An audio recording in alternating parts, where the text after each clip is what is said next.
ఈరోజు చాలా పెట్రోల్ బంక్స్లో చాలా రష్ కావడం జరిగింది. ముఖ్యంగా పబ్లిక్ అందరు కూడా చాలా ప్యానిక్తోని అందరు కూడా పెట్రోల్ బంక్స్ దగ్గర పోతున్నారు. ఈరోజు నేను, మన అడిషనల్ సిపి గారు, జాయింట్ సిపి గారు, మన కలెక్టర్ గారు హరిచందన గారు, మన district civil supply officer Srinivasu అందరూ కలిసి మనం ఒక రివ్యూ మీటింగ్ పెట్టుకోవడం జరిగింది. దాంట్లో మనకు తెలిసిందేమంటే ఎటువంటి స్కేర్సిటీ లేదు, మనకు సఫిషియంట్ స్టాక్ ఉంది.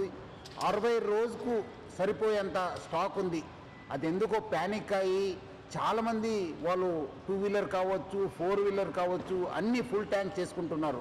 మనము మొన్న 22 రోజు చూస్తే 3024 KL మనకు ఆ రోజు సేల్ కావడం జరిగింది. నిన్నే చూస్తే 6400 KL మనము సేల్ కావడం జరిగింది. అంటే ఆల్మోస్ట్ డబల్ సేల్ కావడం జరిగింది. పబ్లిక్ అంతా ప్యానిక్తోని ఫుల్ చేసుకుంటున్నారు. ఎవరు కూడా ప్యానిక్ కావద్దు. సఫిషియంట్ ఫ్యూయల్ ఉంది మా దగ్గర, సఫిషియంట్ స్టాక్ ఉంది. ప్యానిక్తో వచ్చి అన్ని దగ్గర లైన్ కడుతున్నారు, చాలా వాల్ టైం కూడా వేస్ట్ చేస్తున్నారు. ఒక ప్యానిక్ సిచ్యువేషన్ క్రియేట్ చేయడం జరుగుతుంది. సో మనం కూడా అన్ని చోట్ల కూడా బందోబస్తు చేయడం జరిగింది. రెవెన్యూ సైడ్ నుంచి కూడా వాళ్ళ ఆఫీసర్స్ని పెట్రోల్ బంక్స్ దగ్గర పెట్టడం జరిగింది.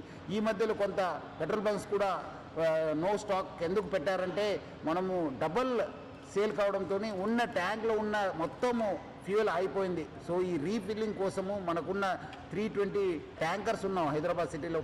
రావడంలో కొంచెం టైం కావడంతో అక్కడ నో స్టాక్ పెట్టడం జరిగింది. కానీ ఫ్యూల్ లేదని చెప్పి వాళ్ళు నో స్టాక్ పెట్టలేదు. సో చాలామంది రకరకాల పుకార్లు పెడుతున్నారు. చాలా చోట్ల అక్కడ ఏదో గుజరాత్లో అయింది, ఢిల్లీలో అయింది, రాజ్కోట్లో అయింది, సూరత్లో అయింది, చాలా షార్టేజ్ ఉందని చెప్తారు. అది అలాంటి ఎవరు పుకార్లు నమ్మొద్దు. పబ్లిక్ ఎవరు కూడా ప్యానిక్ కావద్దు. సఫిషియంట్ ఫ్యూయల్ ఉంది మా దగ్గర, 60 రోజుకు సరిపోయేంత ఫ్యూయల్ ఉంది.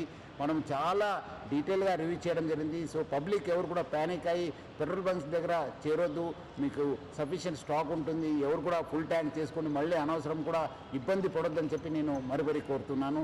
అదేవిధంగా పెట్రోల్ బంక్స్ ఎవరెవరు ఉన్నారు, HPSCL, IOCL, BPCL, నైరా వాళ్ళతో, ప్లస్ అదేవిధంగా రిలయన్స్ యాజమాన్యతో కూడా మనము టచ్లో ఉన్నాను. వాళ్ళతో కూడా మాట్లాడడం జరిగింది. వాళ్ళు కూడా ఇదే చెప్తున్నారు, ఏమంటే అనవసరం ప్యానిక్ సిచ్యువేషన్ క్రియేట్ అయింది సార్. సో అలాంటి పరిస్థితి లేదు, సఫిషియంట్ ఫ్యూయల్ ఉందని కూడా వాళ్ళు తెలియపరిచారు. కొన్ని చోట్ల ఈ వీడియో సర్క్యులేట్ అవుతున్నాయి. ఎందుకంటే చాలా లైన్స్ ఉండడంతో సోషల్ మీడియాలో బాగా సర్క్యులేట్ కావడం జరుగుతుంది. ఇక్కడ రష్ ఉంది, ఇక్కడ రష్ ఉంది, ఇక్కడ నో స్టాక్ బోర్డు ఉందని చెప్పి. సో అలాంటి ఎవరు కూడా వార్తలు నమ్మొద్దని చెప్పి నేను ప్రభుత్వ తరఫు నుంచి, నా తరఫు నుంచి, జిల్లా యంత్రాంగం తరఫు నుంచి కూడా కోరుతున్నాను.